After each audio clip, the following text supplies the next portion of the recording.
హనుమంతుడి గుండెలో కొలువై ఉన్న రాముడు, మా అందరి గుండెల్లో కొలువై ఉన్న పవనుడు.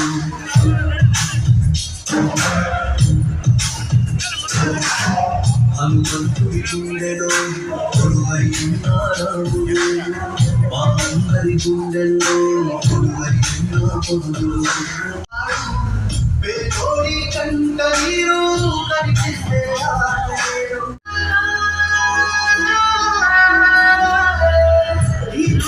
వింటే చాలు రైతన్నకు నమ్మకం, నీ మాట వెళ్తే చాలు మాయువతకు. నీ మాట వింటే చాలు రైతన్నకు నమ్మకం, నీ మాట వెళ్తే చాలు మాయువతకు ఆదర్శం.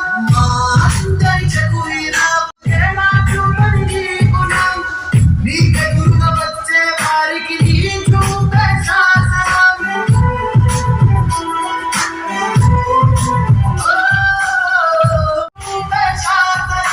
మా సైన్యం నువ్వయ్యావు, మా ధైర్యం నువ్వయ్యావు, మమ్ము నడిపించే నాయకుడవు. మా గుండెల చప్పుడు నువ్వు, మా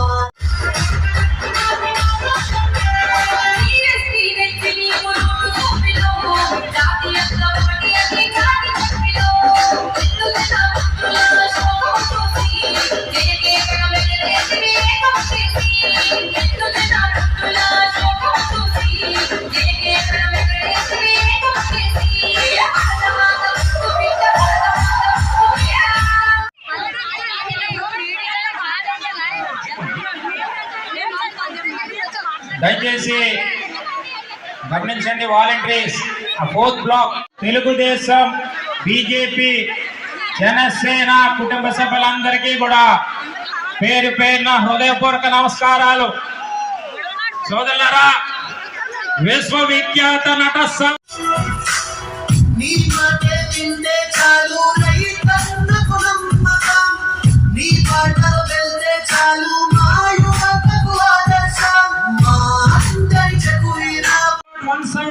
అడుగుతా ఉన్నాడు. ఏ పీకవి రాష్ట్రానికి జగన్ రెడ్డి 175 అడుగుతా ఉన్నావు. ఈ రోజు మనమందరం కూడా రాష్ట్రాన్ని ఆ రోజు ఏ విధమైనటువంటి పరిపాలన చేశారో ఒక్కసారి మనం ఆలోచించవలసినటువంటి అవసరం ఉందని మీ అందరికీ కూడా మనవి చేస్తా ఉన్నాను.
ఫ్రంట్ రోడ్ లో ప్రెస్ ముఖ్య నాయకులు, వార్డు ఇన్ఛార్జీలు, వార్డు ప్రెసిడెంట్లు, ముఖ్యమైన నాయకులు, టీడీపీ, జనసేన, బీజేపీ నాయకులు మాత్రమే. దయచేసి అక్కడ ప్రెస్ వాళ్ళు కూడా కొద్దిగా కోఆర్డినేట్ చేసుకున్నారు ప్లీజ్.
రేపు కాబోయే ముఖ్యమంత్రి నారా చంద్రబాబు నాయుడు గారికి మీరందరూ అఖండమైనటువంటి ఘన స్వాగతం పలకాలి. మనం చేస్తాం, అందరూ గట్టిగా చెప్పండి బట్టి స్వాగతం పలకాలి.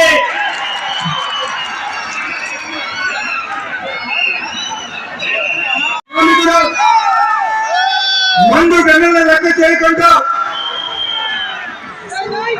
భవిష్యత్ కోసం, భవిష్యత్ తరాల కోసం పాటుపడుతున్నటువంటి తెలుగుదేశం పార్టీ జాతీయ అధ్యక్షులు, మాజీ ముఖ్యమంత్రి అయినటువంటి మాన్య శ్రీ చంద్రబాబు నాయుడు గారికి నమస్కారాలు తెలియజేస్తూ స్వాగతం పలుకుతూ, అలాగే ఈ వేదిక మీద ఉన్నటువంటి పార్లమెంట్ సభ్యుడిగా పోటీ చేసినటువంటి శ్రీభారత్ గారికి, అలాగే జనసేన నాయకులు వామ్ తాతారావు గారికి, అలాగే బీజేపీ నాయకులు కేఎస్ఎన్ గారికి, ఇక్కడికి విచ్చేసినటువంటి తెలుగుదేశం, జనసేన, బీజేపీ నాయకులకు, కార్యకర్తలకు, అభిమానులకు, పార్టీ యొక్క ప్రజానికానికి పేరు పేరున నమస్కారాలు తెలియజేసుకుంటూ, ఈరోజు నాకు సీట్ అనౌన్స్ చేసినందుకు గాను తెలుగుదేశం పార్టీ జాతీయ అధ్యక్షులు, మాజీ ముఖ్యమంత్రి అయినటువంటి శ్రీ నారా చంద్రబాబు నాయుడు గారికి ప్రత్యేకంగా ధన్యవాదాలు తెలియజేస్తున్నా. అలాగే ఈ సీటు నాకు విడిచిపెట్టేందుకు పవన్ కళ్యాణ్ గారికి కూడా ధన్యవాదాలు తెలియజేస్తూ బీజేపీ నాయకులు కూడా ధన్యవాదాలు తెలియజేస్తున్నాను. సోదరులారా, వెళ్తుంటే ఎక్కడికి వెళ్ళినా సరే వాళ్ళ ముఖంలో ఒక ఆనందం. రేపు జరగబోయేటువంటి ఎలక్షన్ లో తెలుగుదేశం, జనసేన, బీజేపీ అధికారంలో రాబోతుంది. అరాజక పాలన అంతమందబోతుంది. స్వేచ్ఛాజీవులుగా మనం ఇంకో 2 నెలల్లో కాబోతున్నామని చెప్పి ప్రతి ఒక్క ముఖంలో ఆనందం కనిపిస్తుంది. మీరు వచ్చిన తర్వాత ఈ స్టీల్ ప్లాంట్ పరిరక్షించాలి. అది మీకే, కేవలం చంద్రబాబు నాయుడు గారికి సాగుపడుతుందని కూడా ప్రజలందరూ భావిస్తున్నారని చెప్పి సందర్భంగా తెలియజేస్తున్నారు. గతంలో మరి చంద్రబాబు నాయుడు గారు కాపాడారు, భవిష్యత్తులో కూడా కాపాడబోతున్నారని చెప్పి ఈ సందర్భంగా తెలియజేస్తూ ఈరోజు మీ ఆశయాలకి, మీ ఆలోచనలకి అనుగుణంగా నడుచుకుంటారని చెప్పి తెలియజేస్తూ ఈ ప్రాంతంతో ఇక్కడ ఉన్నటువంటి సమస్యలపై నాకు పూర్తి అవగాహన ఉంది.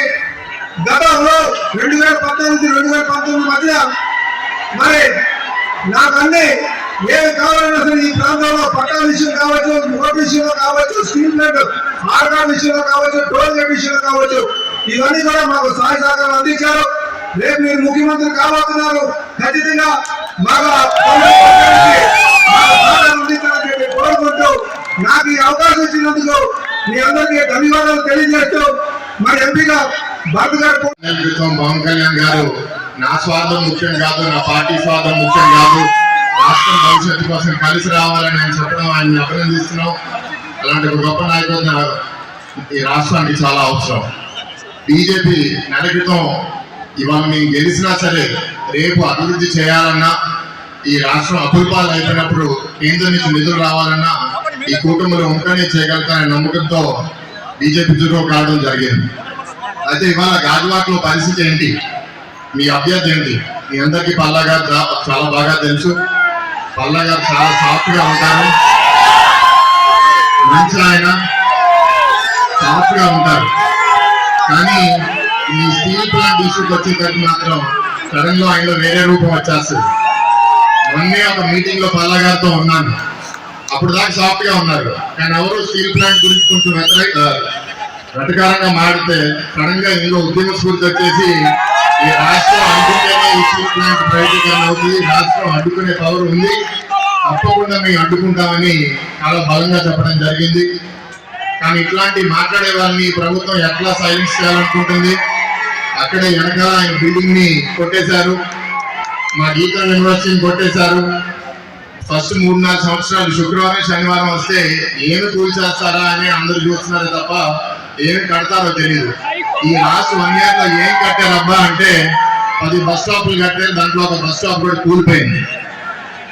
అది ఇక ఈ ప్రభుత్వం కట్టేది. ఇంకా అడిగితే ఋషికొండని బోడికొండ చేసి అక్కడ సీఎం క్యాంప్ ఆఫీస్ 500 కోట్ల రూపాయలతో కట్టారు. అది మన దౌర్భాగ్య పరిస్థితి.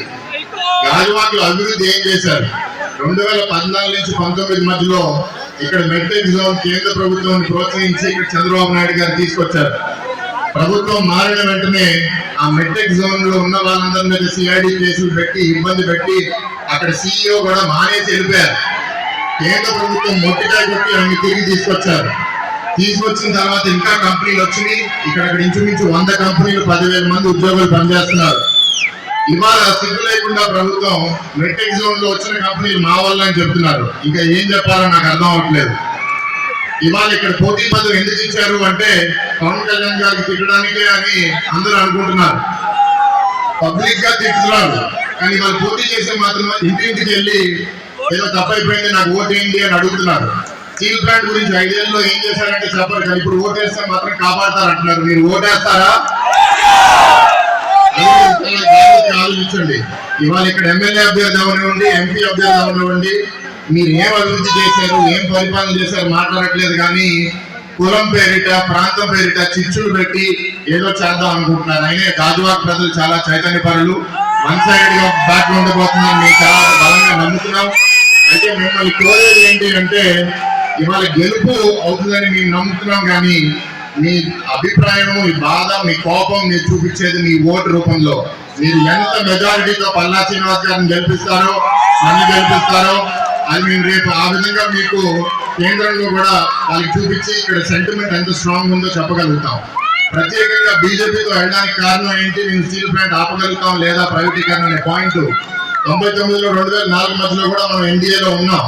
అప్పుడు ఇక్కడ ఎంబీఎస్ మూర్తి గారు, ఎర్రన్ నాయుడు గారు, చంద్రబాబు నాయుడు గారు ముఖ్యమంత్రి. అప్పుడు ప్రధానమంత్రి వాజ్పేయి గారిని ఒప్పించి స్టీల్ ప్లాంట్ ప్రైవేటీకరణ అప్పుడే ఆపగలిగాం. ఇప్పుడు కూడా ఆపగలుగుతాం. ఇప్పుడు శ్రీకాకుళంలో రామ్మోహన్ నాయుడు గారు ఉన్నారు. నేను ఇవాళ మీ అందరూ జీవిస్తే తప్పకుండా పార్లమెంట్కి వెళ్తాను. ప్రైవేటీకరణ అవ్వకుండా ఆపుదాం. అయితే ఇక్కడ నిజంగా ఈ ప్రభుత్వం ఎంత నిబద్ధత ఉంటే గంగవరం పోర్టుని ఎందుకు అమ్మేస్తారండి?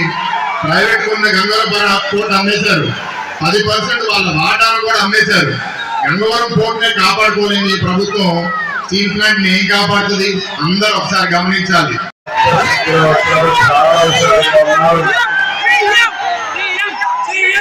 నేను చాలా సార్లు మొట్టమొదటిసారిగా పార్లమెంట్ అభ్యర్థి, తెలుగుదేశం పార్టీ అభ్యర్థి, కూటమి బలపరుస్తున్న అభ్యర్థి భరత్ గారు, మీ అందరి అభిమాన నాయకుడు పల్లా శ్రీనివాసరావు గారు, ఏదైనా పట్టుకుంటే పట్టు వదలని విక్రమార్కుడిగా పోరాడుతున్నటువంటి పల్లా శ్రీనివాస్ గారు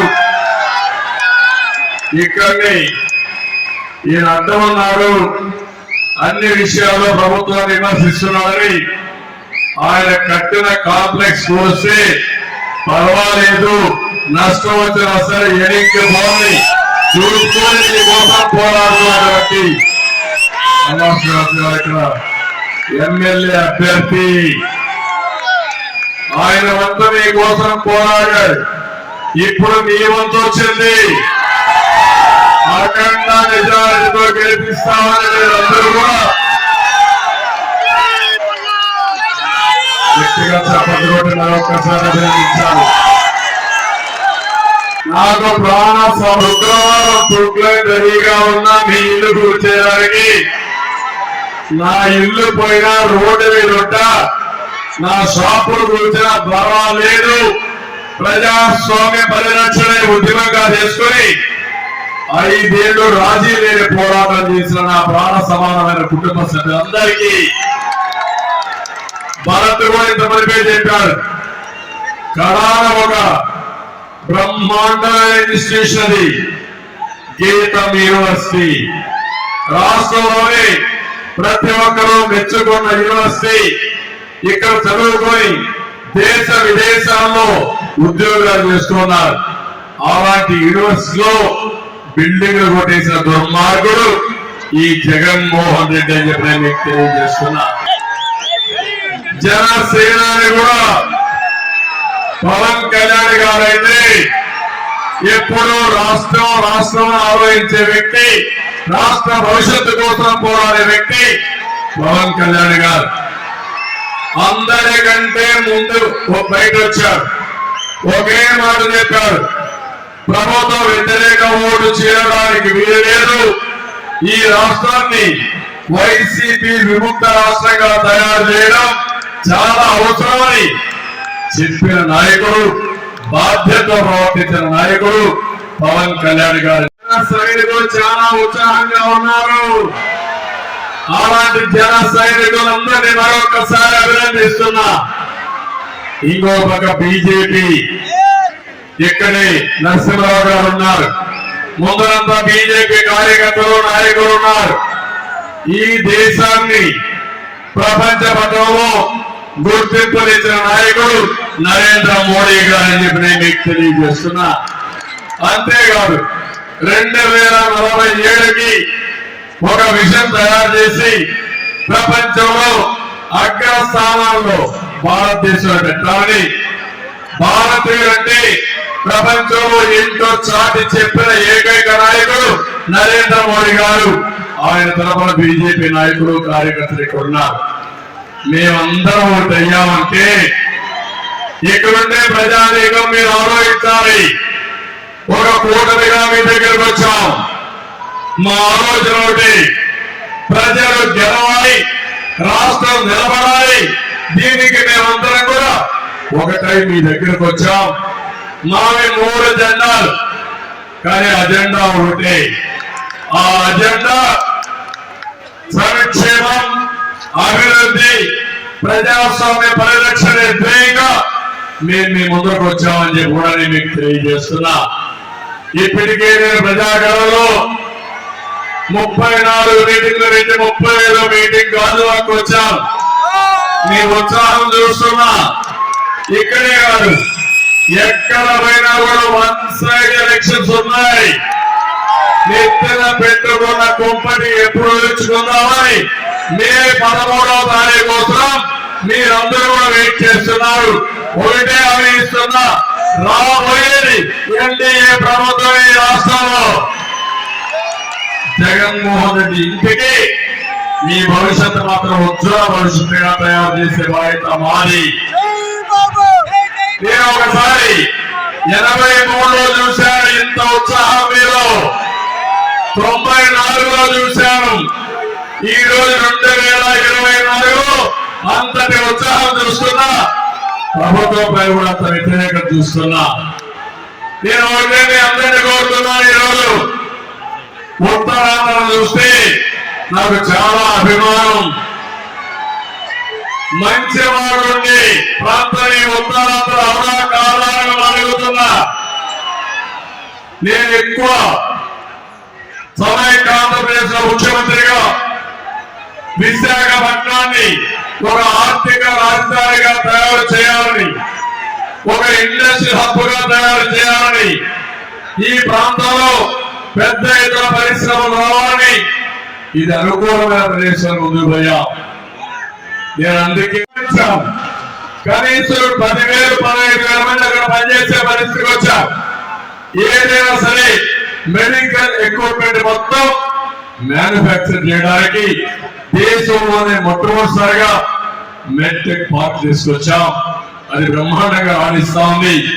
అలాంటి కార్యక్రమాలు చేసి ఇక్కడ ఏదైతే ఐఐఎం తీసుకొచ్చాం, కొన్ని యూనివర్సిటీ తీసుకొచ్చాం, పెద్ద ఎత్తున ఇవన్నీ అభివృద్ధి చేశామని చెప్పి కూడా మీకు తెలియజేస్తున్నా. నేను ఈ రోజున మనందరం ఒకటే కోరుతున్నా, ఒకప్పుడు పరిశ్రమల కేంద్రంగా విశాఖపట్నాన్ని చేశాం. ఏం తమ్ముళ్ళు ఇప్పుడు విశాఖపట్నం గంజాయి కేంద్రంగా తయారు చేసే పరిస్థితి వచ్చారు. అవునా కాదా?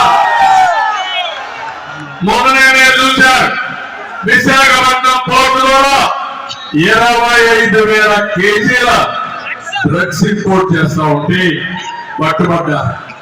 నేను అడుగుతున్నా, ప్రభుత్వ సహకారం లేకపోతే ఎవరికైనా ధైర్యం ఉంటుందని మనం అడుగుతున్నా, ఎవరన్నా చేయగలుగుతామని మనం అడుగుతున్నా. ఈ రాష్ట్ర ప్రభుత్వం ఇంకో దోషమా కాదని మనం అడుగుతున్నా. ఒక చిన్న ఉదాహరణ చెప్తున్నా మా ఆడబిడ్డలందరికీ, మా తమ్ముళ్ళకి కూడా, కుటుంబ పెద్దలందరికీ. మనం ఆ సెక్యూరిటీ సిబ్బంది ఒక అతను నాకు చెప్పారు, ఒక స్టోరీ ఒకటి చెప్పారు. ఇది వాస్తవంగా జరిగిన కథ. ఇది విజయవాడలో కుటుంబం, చిన్న కుటుంబం, చేనేత మనం ఏదైతే సెలవులు పెట్టుకొని బతుకుతున్నారో ఒక వెనుకబడిన వర్గాల వ్యక్తి, భార్య ప్రైవేట్ కంపెనీలో పనిచేస్తుంది. ఇద్దరు కలిసి 25-30 రూపాయలు డబ్బులు సంపాదిస్తారు. నేను గంజాయి ఉందని చెప్పాను, డ్రగ్స్ ఉన్నాయని చెప్పాను. ఇవి నివారించడానికి పోరాడితే మా ఆఫీసు పైన దాడి చేశారు. జ్ఞాపకాన్ని కలుగుతున్న అమరావతిలో నేను 2 రోజులు నిరవధిక నిరాహార దీక్ష చేసి సమస్యను హైలైట్ చేసి ఢిల్లీకి వెళ్ళి మెమోరాండం కూడా ఇచ్చి నేషనల్ లెవెల్లో జాతీయ స్థాయిలో పెట్టా. మీకు జ్ఞాపకం వెళ్ళి అడుగుతున్నా, నా కోసం చేశాను గంజాయి వద్దని. అదే నేను ముఖ్యమంత్రిగా ఉంటే ఈ రాష్ట్రంలో ఎవరైనా ఈ పని చేస్తే అదే చివరి రోజు అవునా కాదా అని అడుగుతున్నా. అది ప్రభుత్వం అంటే. ఇది ఒక చెత్త ప్రభుత్వం, చేతగాని ప్రభుత్వం. ఇది ఒక ఉదాహరణ మాత్రం ఇచ్చాను. ఇది వాడేసిన వల్ల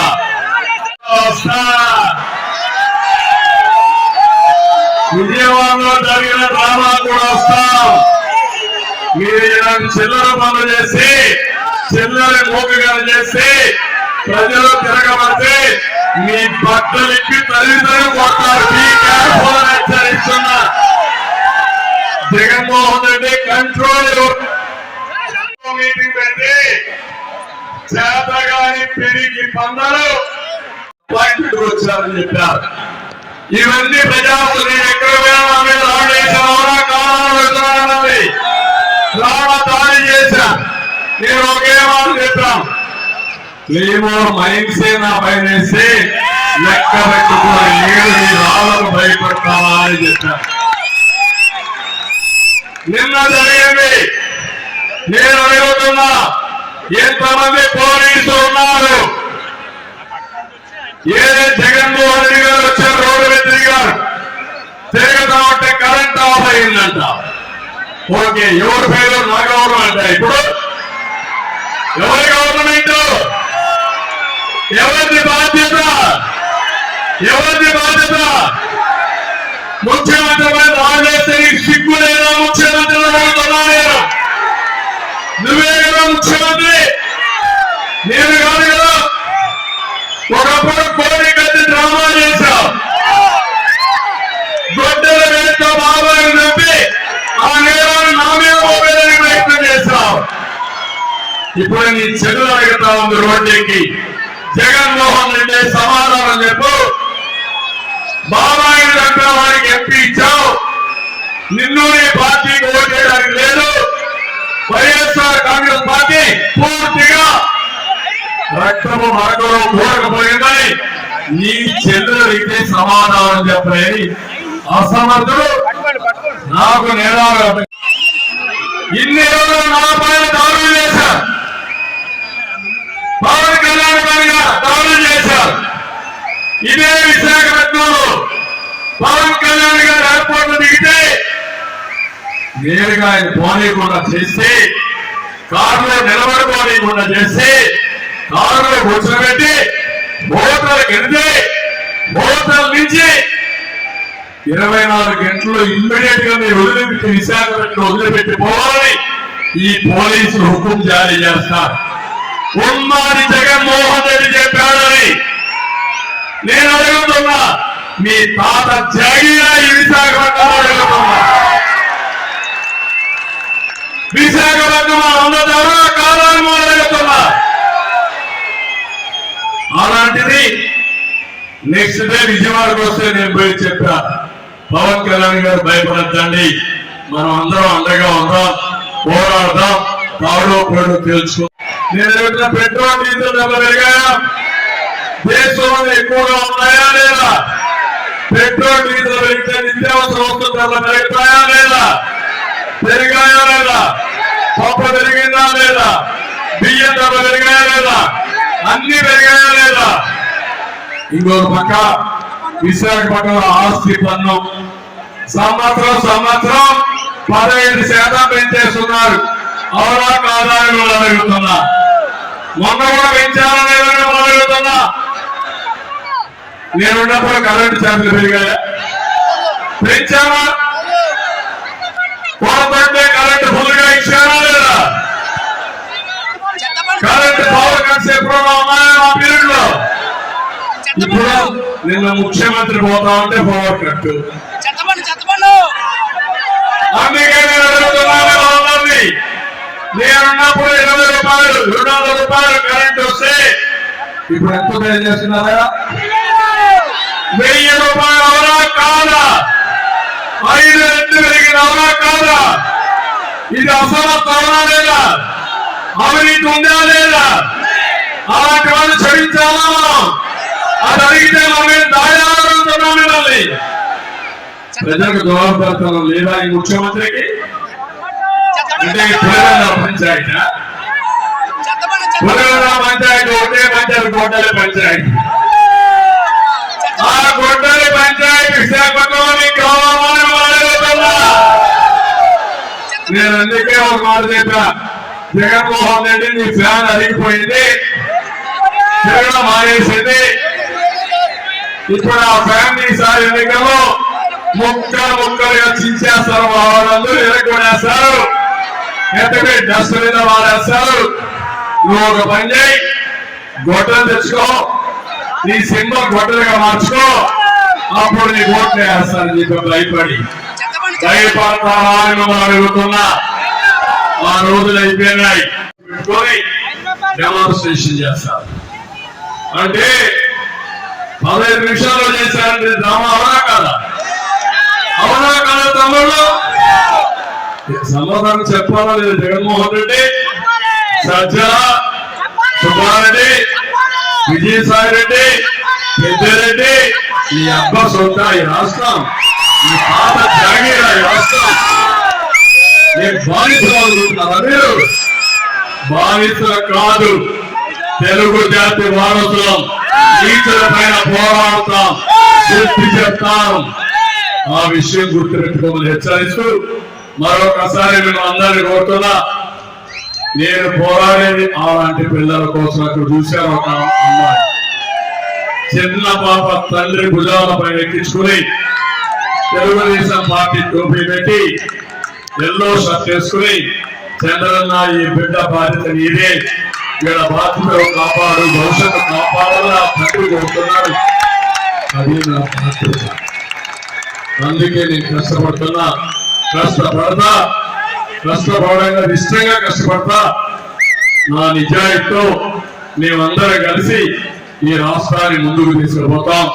నిండు మనసుతో ఆశీర్వదించడం అందరినీ కోరుకుంటూ అందరికీ నమస్కారాలు.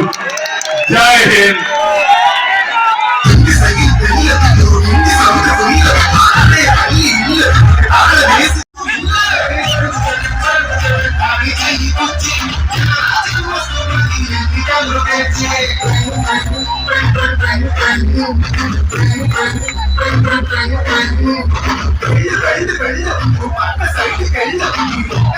చాలా